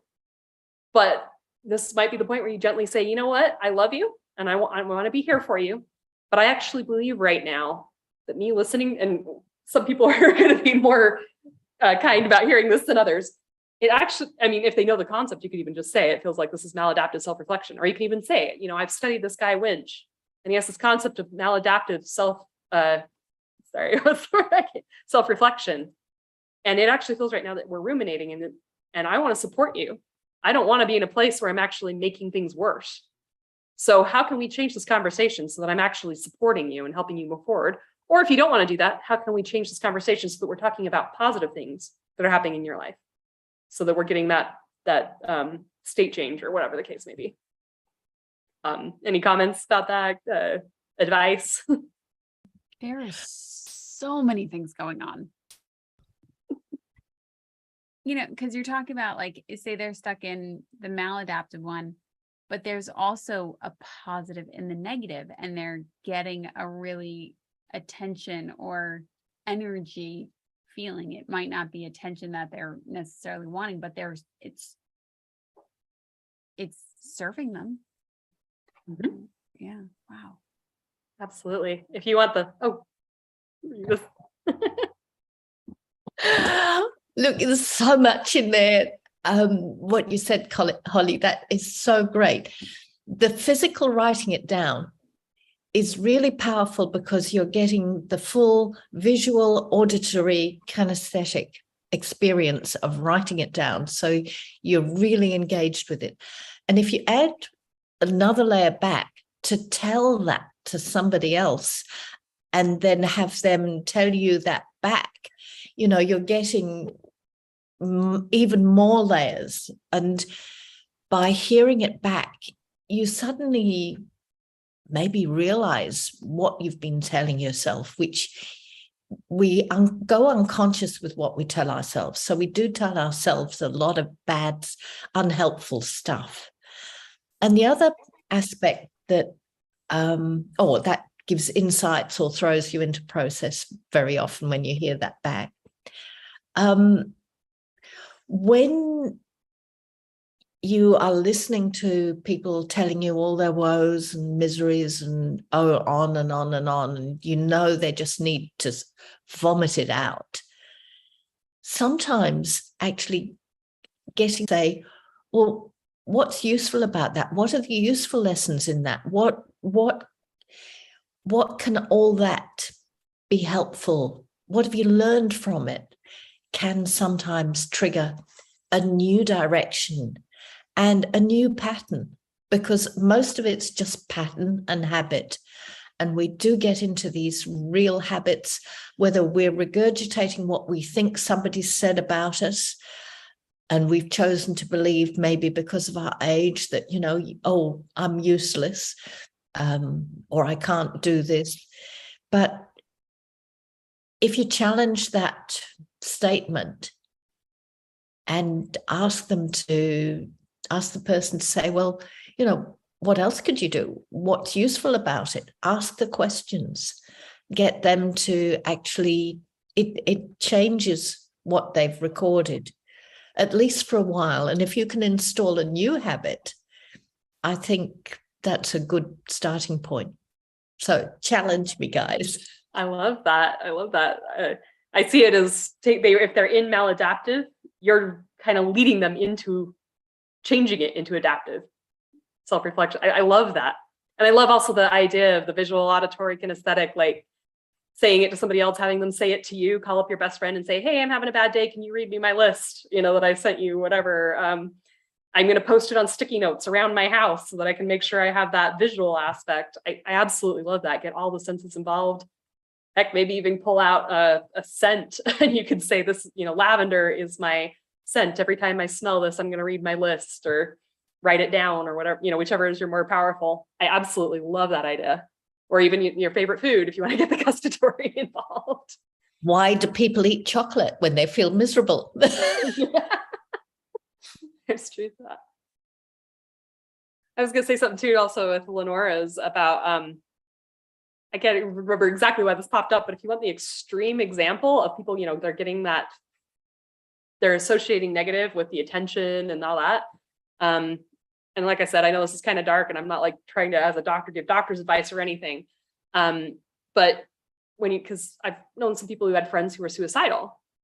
And the thing is, the very first time they call out for help, you're very happy they called out for help. And it is important. It's extremely important. But the problem is the mind says, I got attention and validation when I was feeling suicidal. I need to feel suicidal more frequently. And so you've got to always be doing that, you know, kind of, and it's genuine. I mean, they really are feeling suicidal. It's not like they're making it up, or I mean, maybe there are some people who make it up for attention or whatever. But so the way I kind of found around that is, well, first of all, thank them for reaching out to you. But if you want to shock the brain so that it won't associate attention with suicide, there's two things that I think you need to do. First of all, make sure you're giving them positive attention other times. So call them up on a, you know, wait till a couple of days have passed up, call them up and just say, oh, hey, you know, it looks like it's a beautiful day out and I just wanted to call and share that with you, or, you know, find some other reason and make sure they know it's some other reason. Don't call them up and say, oh, I know you're feeling suicidal 2 days ago, so I'm calling to check on you, because now you're just reinforcing that pattern. The other thing that you can do is you know, maybe not the first time, but the second time, maybe that's when you call the cops and say, hey, I have a friend that's feeling suicidal, send him to their house without necessarily telling them what is going on. Because they got the attention, but it was at such a high level, it shocked the brain into saying, oh, I don't want to repeat this. Also, if you're listening to somebody that's needing to do a lot of dumping, and if they're suicidal, you know, there's going to be layers and layers and layers above that before they get to anything useful. And you've got to be aware how much you listen and take on in yourself and the effect that it's having on you. So, especially with the suicidal, I do agree that you need to make sure that they've got other help than you. Otherwise, you will become part of the habit and it will damage you, and you'll have to come to a point for your own emotional survival to say, I can't do this anymore. And then that then throws them into another tailspin. So it's important to make sure that they get their safety net structure.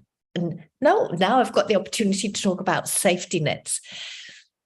I think it's really helpful for everybody to create their own safety net for when the poop happens, that you actually write down your resources, the people, the things you need to do to make yourself feel good, the people you can call, so you're not just relying on one person.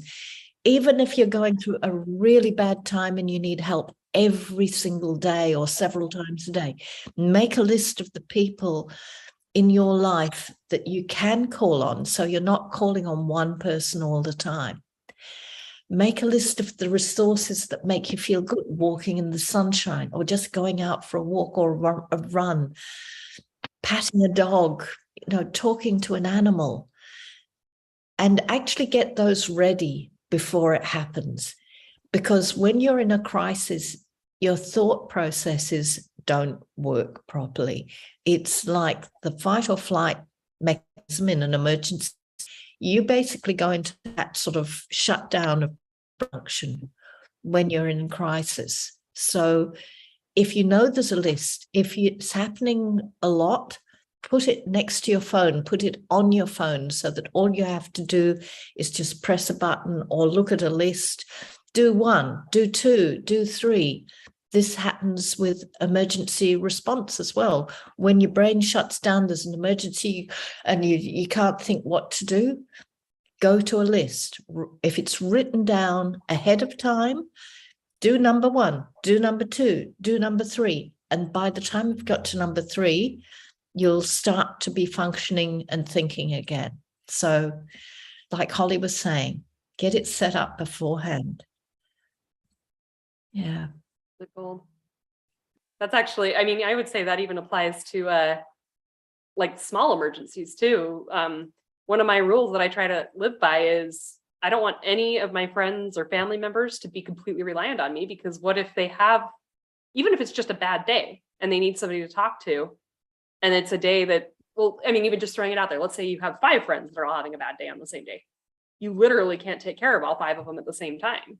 But if you know, hey, maybe it's I have a job I've got to do and I'm going to get fired if I don't get it in by tomorrow. Or maybe it's I've been throwing up all day and there's just no way I can be there the way I'd want to be there for you. It's not that I don't love them, but I want to make sure every person in my life has backup people they can go to at any time, for the small crisis, for the big crisis, because I can't guarantee I'm going to be able to be 100% there for them at any given point. So yeah, and I mean, I think this doesn't necessarily apply if like you have a 6-month-old child. If you're the parent, you're the first line of defense, because you're just going to have to deal with that. But even then, it probably is helpful to say, if I'm sick and I need grandma to come in or I need my best friend to come in, you still want to, even then you want to have your backups, but you are going to be first line of defense for some people. And if you've got your backups set up, you usually don't need to use them. It's like a pressure cooker. If I know that the backup's there, if I need it, I don't actually have to use it. It's like the weight on the pressure cooker or the emergency release on the pressure cooker. It's there. So you can actually go that extra step without falling in a heap. But what about people who say they want to be helped, but they don't actually? Come on, guys. That's a really good question. That makes me so sad. Because people genuinely want to help. So when they're doing this back and forth, it just makes me sad. I think it's sometimes too, because there's different levels of it. Like there's some people I think that think they want help and don't know that they don't want it. And I think there's something you can actually do with that person, especially, well, another question is, how open are they to truth versus, I just need to be told whatever I want to hear. And then there are some people that genuinely, if there's no part of them that actually wants help. And like maybe even deep down, they know it as well. But I think a lot of that, you have to remember. So first of all, you have to honor that it's their choice if they don't want help. Now, if they're saying they want help, the next question you got to ask yourself too is, am I enabling this? Is there any part of me that's taking away part of their problem that is making it so they don't have the incentive to get help? And maybe it's just because I'm listening too frequently. Maybe they're getting the attention once again, like I want you to know that the attention comes from me, not just when you're in crisis, not just when you're asking for help, not just when you're asking for advice. Or is there any part of me that's got an ego that says, you know what, I know the answer to everything. I'm everybody's problem solver. Come to me. And like, so I keep letting them use my time, my energy, whatever, for my own ego's sake. And, we got to know when it's proper to call them out on it. And then also when it's proper to take away whatever it is we're doing to feed part of that. Now, we can't stop everybody, but we can stop our contribution. And if we know the other people involved, we might be able to stop, talk them into stopping too. Yes, Francine. What about the person who has been to, it's kind of hopping between therapists, it's hopping, and then they get too much, and then so they move to the next, and they move to the next, and people actually have told the person, but they're kind of not wanting to look at things. I find those are the most difficult. They are. Yes, And also, I think sometimes you come across an identity crisis because the person identifies with themselves as, I am somebody who is in this difficult situation. And when they do the I am this, it's really hard for them to come to a point where they're ready to change. So has anybody got any ideas on how to loosen the identity connection with something that's not useful? Well, if you go with NLP, because you got the logical level of beliefs, right? And the very highest, of course, is if you believe it comes from God or source or universe or spirituality, whatever you think is the higher being, higher power. But the second highest is any I am statement. If you can even just get them to change it to an I have statement, it will bring it down. So for instance, if somebody comes in and they say, I'm disorganized, and you say, okay, you know what? I'd just like you to practice something for me. Can you just remove that from your language for the next week? If it comes up, that's okay. Don't get mad at yourself, but just make sure you immediately replace it with, I currently have a disorganization problem that I'm working on. And just that one shift of not calling it an I am statement makes all the difference in the world. I mean, everyone else feel free to jump in, but No, including definitely. I'm tired. If you say I'm tired. yeah. So you immediately say, oh, I just used an identity statement. In this moment, I have tiredness going through my body. I mean, no, that's like a really extreme way of saying it, but Yeah. Language is powerful. Sorry, Lenora. No. I completely agree. Language is wildly powerful. Even just switching it just feels from embodied to have, like external out in my hands. I have tiredness. Ugh. yeah. First, and that could go for big stuff too. Like I'm OCD versus I have OCD. And so some people it may sound like the same thing, but it absolutely is different. This doesn't define me versus, because yeah, it's absolutely true that people, when they have an identity statement, if you're threatening their identity, like you can't take a part of somebody's identity without destroying them.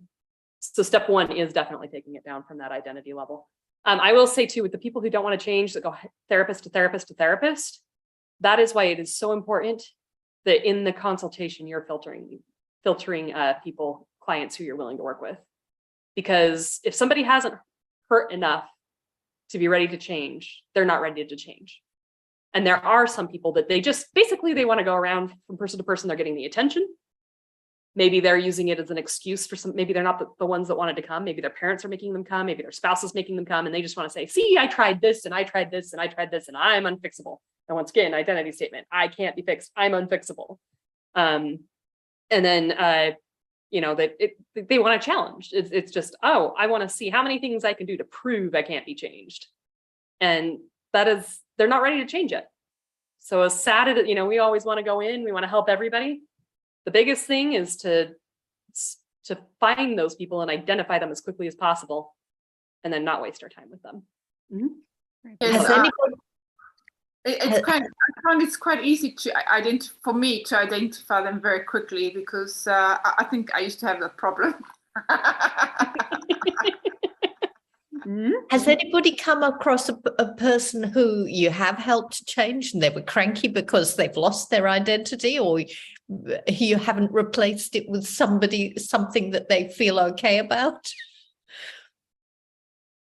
I mean, I've had short-term times where people have absolutely, you could tell. The thing with the identity is like, you have to listen to their language. Like they don't realize necessarily that's what they're defending, but they just get very self-defensive. Well, you're attacking me because I can't, because I'm this, I can't this. and but you can hear it in their languaging, but that's the first thing that comes up to me. Like, if you're not listening for it, you may not even realize it's happening. Yeah. Well, we're kind of at the hour. I don't know if anybody had any last minute stuff they wanted to say. Might leave it open for a couple minutes after, but thank you so much for joining. So much good stuff. I'm so excited. So glad I got to come here today. And like I said, this is everything I needed to hear. So thank you so much, and see you in 7. And